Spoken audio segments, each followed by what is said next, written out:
আসসালামু আলাইকুম ওয়া রাহমাতুল্লাহি ওয়া বারাকাতুহু। উনি আজকে আমি যার সাথে পরিচয় করে দেবো হচ্ছে সোহেল রানা মিস্টার বাংলাদেশ। একদিন আগে ট্রেন করাইছে, অনেকে অনেক মন্তব্য করছেন। আসলে ভাই একজনের খারাপই না দেখে কোনো মন্তব্য করা ঠিক না।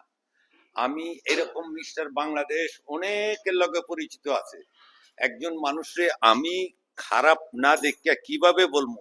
আমি এরকমও দেখছি যারা লেখাপড়া করে নাই বা লেখাপড়া করছে ওর হইলো পারিবারিক শিক্ষার অভাব আছে, আর যাই লেখাপড়া করে নাই হয়তো পুরা মূর্খ। ওরা কিছুতে কিছু হইলে দেখি এই সেক্টরটার মধ্যে বিল্ডাররা মানে লাইফে গিয়া মানে ই করে আলাইছে। আরে ভাই রেশারেশি ঘেঁষাঘেঁষি এটা তো আছে। আরে ভাই তখন চিনে কয়জন? জিমের মধ্যে তো অর্ধেক পোলাপান চিনে না অনেক জিমে। আর ঢাকা সিটি তো বাদ, অনেক লোক আছে যেখানে এক নামে চিনে। তারা কি এই মিস্টার বাংলাদেশ হয়ে গেছে দেখে বা অনেক কিছু তা না, কিন্তু আসলে এটা মোটো ঠিক না।